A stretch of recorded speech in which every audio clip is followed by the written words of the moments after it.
Greetings, fellow carbon-based life forms. I am Harold the Hair Bear, Jack of all. Today I'm going to assemble the Hobbyzone Carbon Cub S2. I gave a lot of information about the Carbon Cub S2 in my unboxing video, which I hope you've watched. If not, I will link it. When I discussed that, I stated that sometimes the instructions for assembly are not overly clear.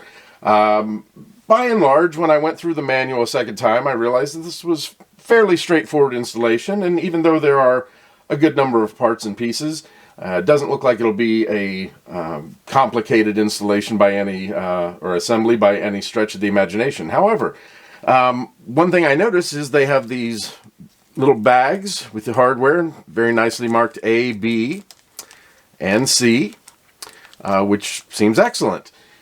Something that might be confusing, though, when you look at the installation instructions. Assembling the main landing gear is the first step, and you do have some screws noted, which are not marked as A or anything. Then you do the vertical and horizontal stabilizers, and you see a C and a D.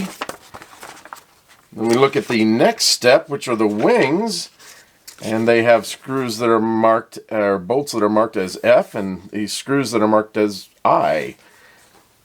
And again, we have A, B, and C bags. So that is something that could be a little bit confusing. I did look at the hardware in the various packages, and it appears that the A package does include everything that I will need for the first step. The B package includes what I'll need for the second step, and the C package is what I'll need for the third step with the wings. But just wanted to point out that the A, B, and C that are marked clearly there aren't really noted clearly in the installation instructions, so that is something to simply be aware of. You'll also notice there's another little bag here. I mentioned that there are some accessories in this in the unboxing. That includes a Velcro strip, which has tape on the bottom. You'll peel that off, and that can be attached to your battery, your flight battery, and that will mate up with the Velcro that's in the bottom here, where in the battery hatch, which I'll show you momentarily. There's a bind plug, which we will use to bind to my DX8 transmitter, and then there are a couple of other brackets and spacers. I believe those will be used with these two additional optional wire metal brackets if you purchase a set of floats to go with the plane, which I have not done, so I will set those aside. I won't be installing those today. One really neat thing, though, that I did notice, I had mentioned in the unboxing that I do intend to install flaps once the correct servo is available, since the one mentioned in the manual has been discontinued.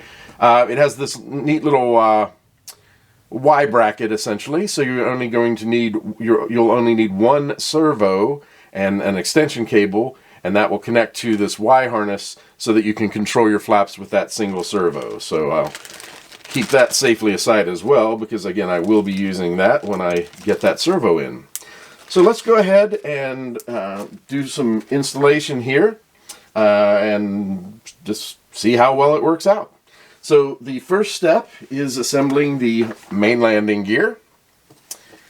You need this wire bracket for that. The two Tundra tires, which are fairly solid. They feel like solid foam rubber. These two little, not really wheel pants, what do they call them? They simply call them the left and right fairings. And then again, we'll go to our A bag. There are two different sizes here. One is a spacer, and the thicker one that has a threaded hole is your wheel collar. Spacer, wheel, the wheel collar. I think I'll go ahead and use these smaller screws. Those are your set screws. Go ahead and get those started.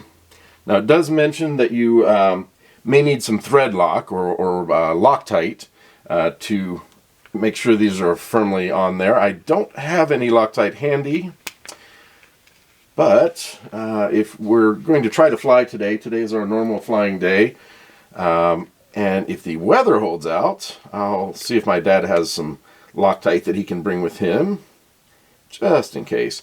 I do have that on there pretty securely. Make sure that's fairly tight. Don't want to over tighten, but I'll have to see. That seems a little, that's not too bad. I was going to say it seemed a little tight, but I could loosen that slightly. But again, in that case, I would almost definitely want to use some Loctite.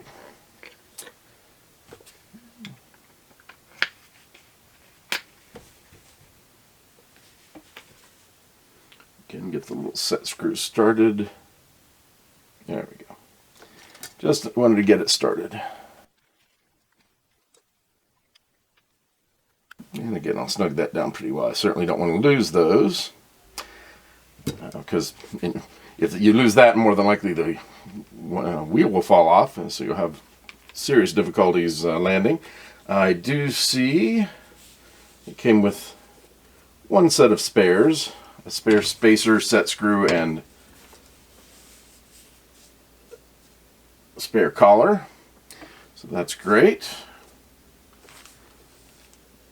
Put those back in the bag so I don't lose them. Alright, and I'm counting 5 screws, and I only need 4 to install the landing gear, so there's a spare screw for that as well, which is, again, very nice that they thought to include some spares. Alright, now that we have those together, it tells me to go ahead and snap on the fairings, which are marked left and right.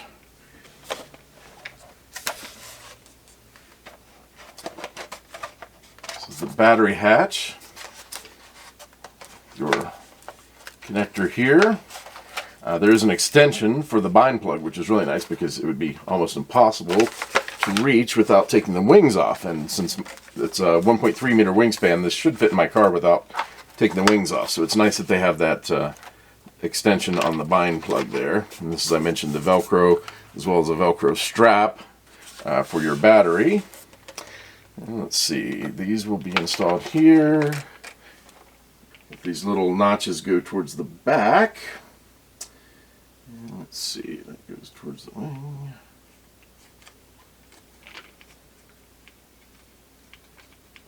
It slides under and then should snap right on.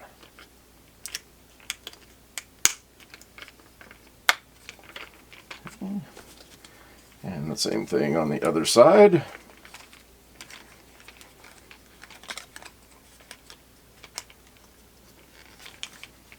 Slide that under. Snap and snap.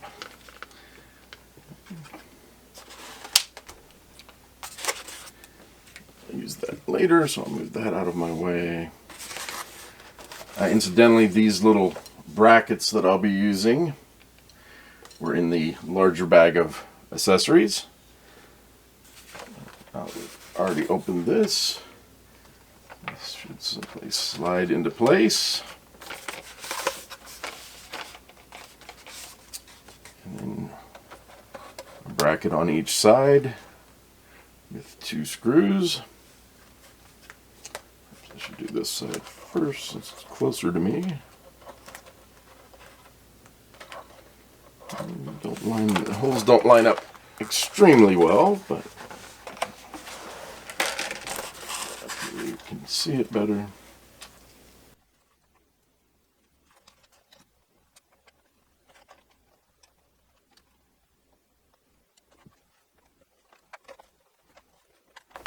I'm not real crazy about that fit, to be perfectly honest. I'm going to go ahead and use them today, but I may end up coming back. If you can see this, it really should fit down inside here, and it really doesn't if you've got the screws lined up. So I may have to come back and use an X-Acto and some sandpaper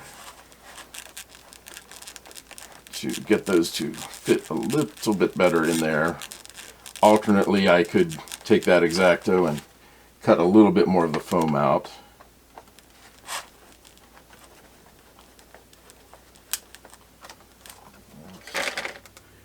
Not the best fit. Not the best fit.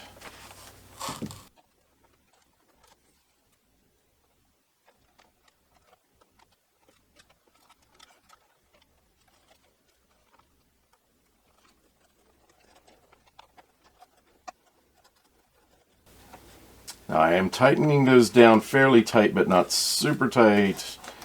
I really feel like I need to go back and shave either the foam or the plastic to get a better fit, because I'm hoping to do my maiden flight this evening. I'm not going to do that right now on camera, but I do feel like that would help make a little bit better fit so that you don't have, it's going to be impossible to film this, but you don't have a major gap there where you kind of do have it on this outside where those are leaning up. But that is our landing gear assembly. And we are finished with bag A, which again has a couple of spares.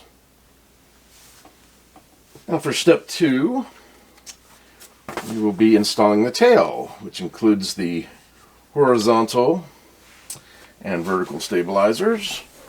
It says to install as shown, which essentially just means here. And then we take this part and need to move that to the side so this control horn doesn't get caught. Those 2 rods go down through, and then they will line up these holes, and you can see there's also some foam that fills this hole to kind of notch that into place, make sure it fits well.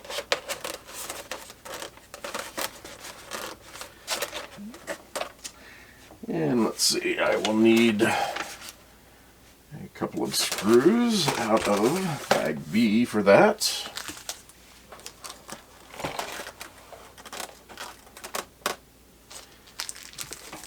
That would be the longer screws. And again, I need 2 screws for that. And I see a total of 3. The third one being a spare. And then for this rudder assembly, I should only need, yes, I only need 1 of the smaller screws. So again, a spare, which is again nice. But they did include some spares. Let's go ahead and install these 2.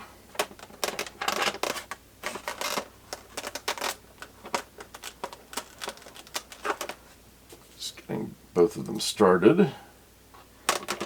Go back and tighten it.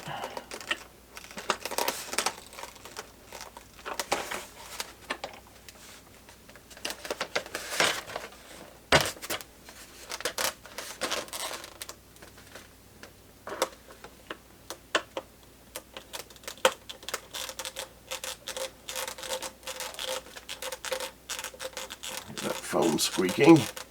That's just the foam.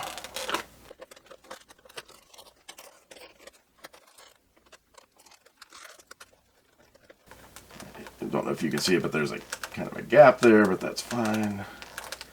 We'll pull down. Yeah, I can see it pulling down already. Okay. And that feels appropriately tight, as does that side. Okay. A little bit of, I'm noticing this on the wings as well, a little bit of additional foam with some spray paint, which can just be shaved or sanded off. So I just pulled that off. It was just where they cut that. That is something that I'm noticing you may eventually have to reinforce. I don't like that these are not hinged. That is just the foam is simply cut to form the hinges of these control surfaces. So it's something eventually I may have to go back and reinforce those. And let's turn it back upside down, and I should need 1, yeah, this little screw. You probably won't be able to see that very well, but it just goes right down to screw that into place.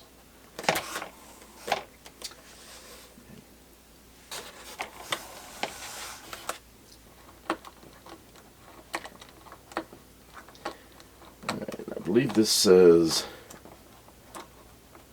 screw that pretty tight and then loosen it half turn.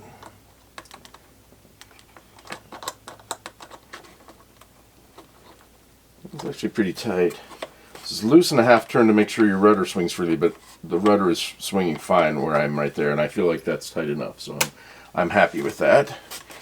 If you can see, my rudder still turns fine. Now I will need to install the clevises here to the control horn. Now this is something I may have to adjust later once I check the control surfaces. But I'll go ahead and install them now.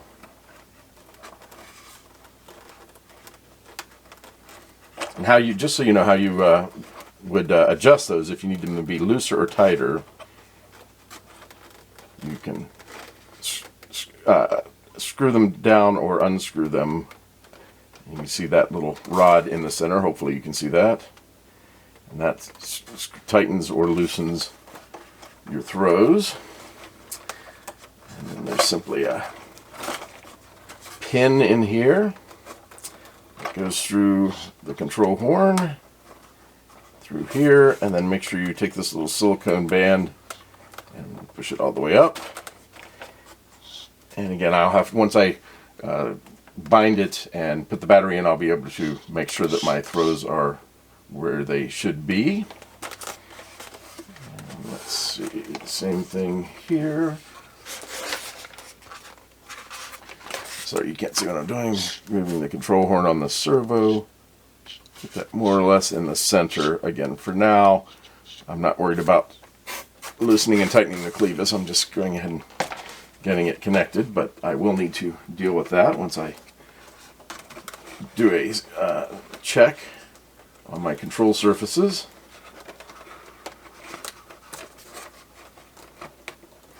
Same thing, this little pin goes through the outer hole, and then your silicone band goes up here to hold that into place. So now we have our elevator and rudder installed. So the final step are the wings. The first thing we will do is install the vortex generators.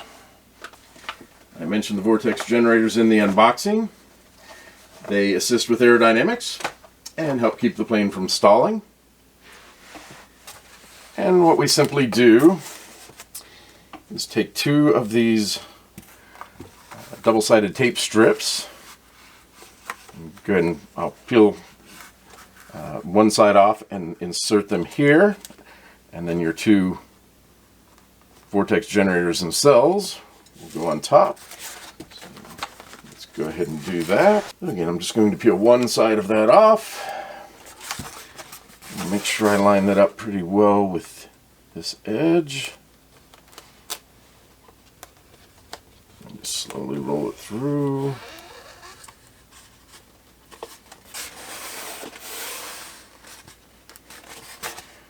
The second one, I noticed there's a little bit of a gap, but it's not too bad.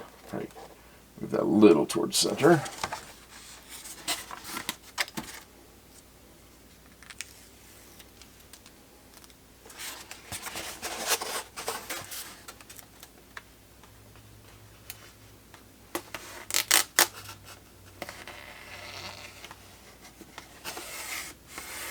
Okay, so both of my pieces of double-sided tape. Peel the wrapper off of that one. And these are identical, by the way. All four of these, I checked them, they're all identical. So, but I've actually thought, as you can see, these form little V shapes, but where the two match up, you're not going to have that V. And that's all four of those are the same, so there's nothing that can really be done about that. On a passenger airplane, like my father has, that would probably be a good bit more critical, but in this case, I think we're fine.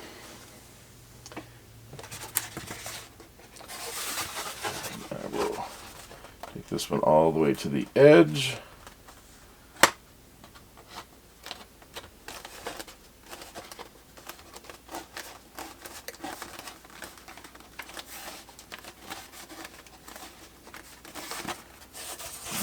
get this one.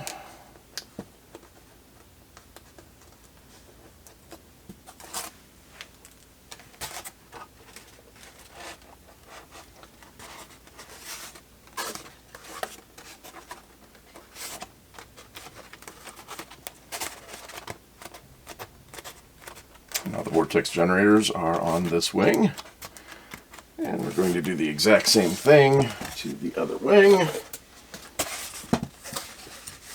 Do this a little quicker.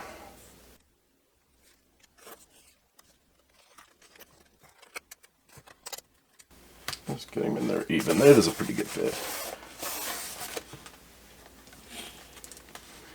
And as with the other side, there's just a little bit of a gap, so I'll kind of split the difference.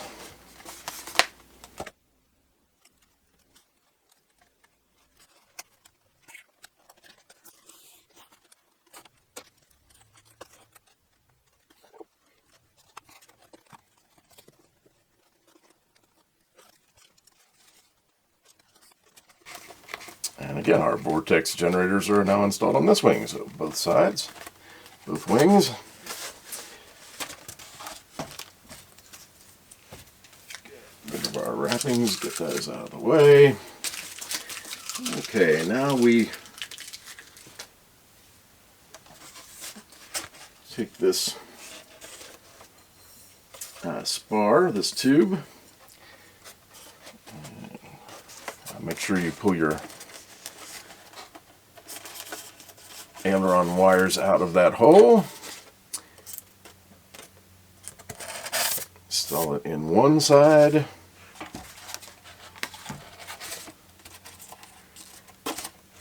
And then the other until the wings meet.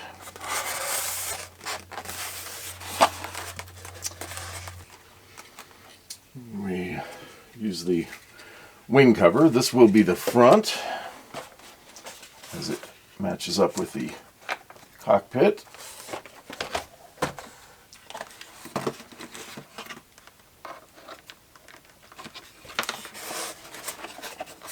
Should just slide through.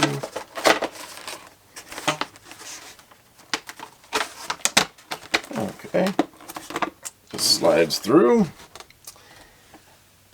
And now we will plug in our ailerons. You would do the same thing to take it off, but in this case, as I mentioned, I believe this will fit nicely in my vehicle, so I won't need to take those off. Now, I had this discussion with someone recently. Generally, you can plug in the ailerons in either direction, on either plug, either connector.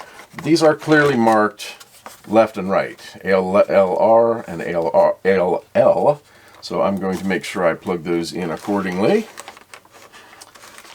Right to right. Your brown wire will go to the brown wire on this side. That may be very difficult for you to see, but that's how you know to plug it in. That snapped right into place, no problem. And now our aileron left. We'll do the same thing.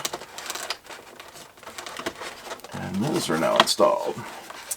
Now you want to make sure, and by the way, the GPS unit I mentioned, I believe, would install here in this compartment. I do not have that and don't really plan to add it, so I'm not concerned. But you do want to make sure you don't pinch those wires or anything. A good way to do that is simply checking underneath to make sure that they're not coming through there. In place, and then take the four, and again, I'm presuming we have spares here. So you have 1, 2, 3, 4, 5 of these bolts. Set one aside as a spare, and then I'll need 6. 3, 6, and a spare, yes. And that's for the little struts on the bottom. Again, I've taken my spare of each, sealed it, and moved it out of my way.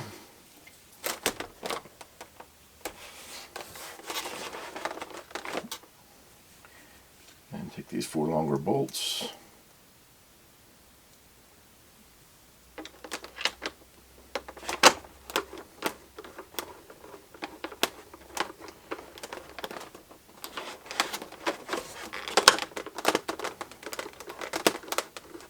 I won't tighten this down all the way until I get the other side as well.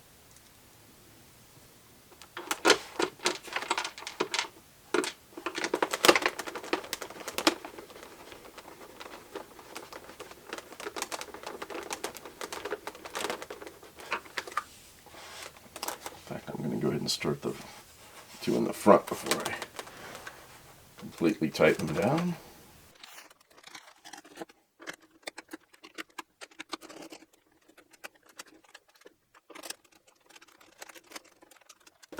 I have felt those starting to get tight and pull this canopy or this bracket into place. I'll go ahead and tighten them. Again, I don't want to over tighten it and strip it, but just nice and snug.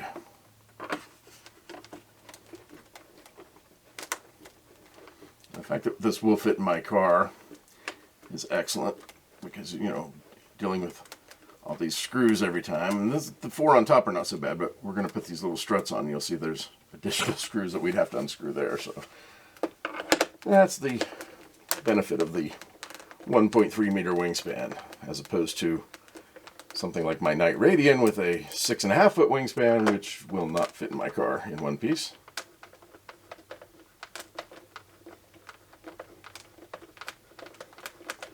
And again, I'm making sure these are nice and snug, but not overly tight.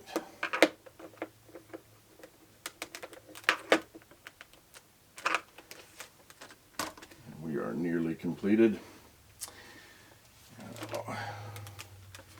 Turn it upside down for the final assembly here.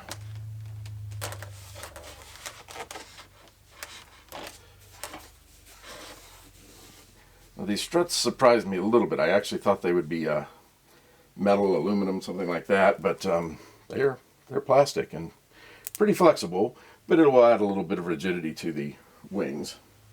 So let's see, they are marked. You most likely can't see that, but there's a little R on this one and a little L on this one. Again, I'm just going to get this one started.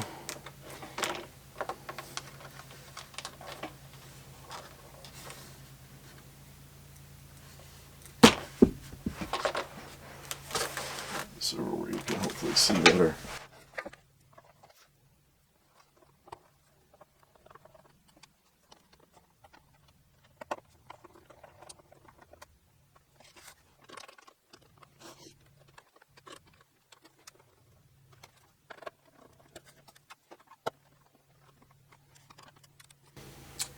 And we will do the same thing on the other side.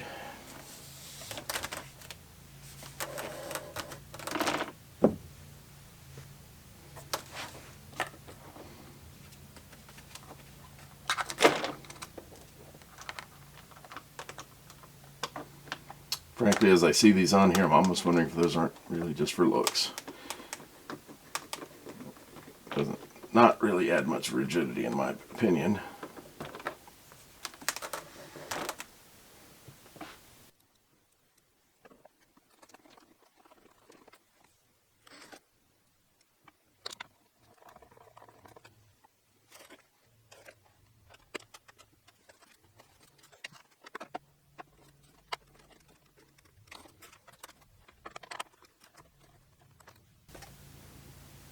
And that is that.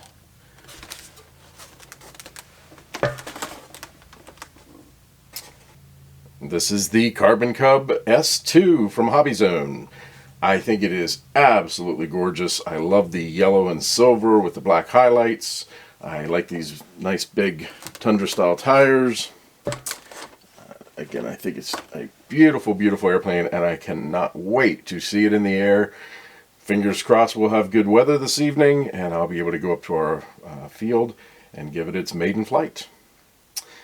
Once again, I am Harold the Hair Bear, Jack of All. Thank you very much for checking out this video. I hope you'll give us a thumbs up below, and please consider subscribing. As always, and until next time, peace!